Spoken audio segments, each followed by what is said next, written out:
हरियाली के मामले में नागपुर को 28वां स्थान मिलना काफी चौंकाने वाला है। ये कहना है पर्यावरणविद कौस्तुभ चटर्जी का। राज्य सरकार द्वारा चलाए गए माझी वसुंधरा अभियान में पर्यावरण मंत्री आदित्य ठाकरे ने परिणाम घोषित किए हैं।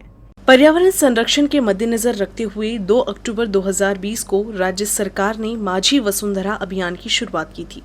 महाराष्ट्र में इस अभियान में 395 अर्बन लोकल बॉडीज और 304 पंचायती राज संस्थाओं ने हिस्सा लिया था। इस अभियान में पर्यावरण की दशा और दिशा में अवलोकन के साथ ही हर नागरिक को क्लाइमेट चेंज को रोकने के लिए पहल करने जैसे कदम उठाने पर चर्चा की गई थी।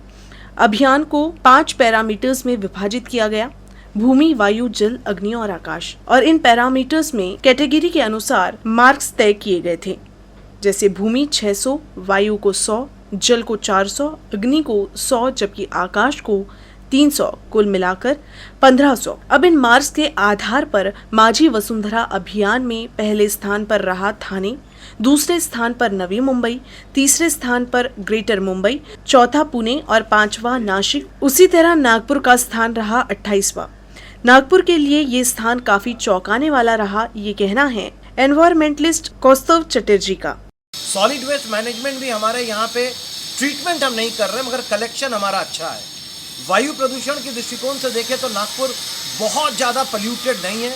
हमारे यहाँ 5 मॉनिटरिंग स्टेशन काम कर रहे हैं और 5 नए मॉनिटरिंग स्टेशन आ रहे हैं। अगर हम जल की बात करें, मेन फोकस अगर हम सीवेज की करें तो 550 MLD सीवेज जनरेट होता है और जिसमें से हम 200 MLD ट्रीट कर रहे हैं भांडेवाड़ी में और 135 MLD महाजन को ट्रीट कर रहा है, तो करीब हम 335 MLD हम ट्रीट कर रहे हैं।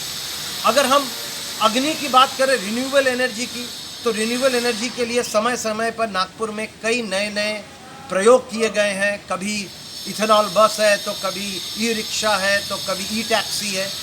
अगर आकाश की बात करें तो आकाश के अंतर्गत अवेयरनेस को जोड़ा गया है कि कितने लोग अवेयर हैं। नागपुर महानगर पालिका लोगों को अवेयर करने के लिए क्या कर रही है, तो मुझे लगता है कि अवेयरनेस कैंपेन्स काफ़ी हुए हैं, प्लेज लिए गए हैं, तो कुल मिला के 28th पोजीशन चौंकाने वाला है। कौस्तुभ चटर्जी पिछले 35 वर्षों से नागपुर में पर्यावरण के विषय पर काम कर रहे हैं। उनका मानना है कि कम से कम नागपुर को टॉप 15 में स्थान मिलना चाहिए था, क्योंकि जो मापदंड के आधार पर कैटेगरीज को डिवाइड किया गया था उनमें नागपुर की स्थिति बेहतर है। एक दौर था जब नागपुर को हरियाली के मामले में टॉप 10 में स्थान मिलता था। आज समय बदला है, लेकिन टॉप 15 में स्थान न मिल पाना काफी चौंकाने वाला है। निशा पंजवानी, UCN न्यूज़, नागपुर।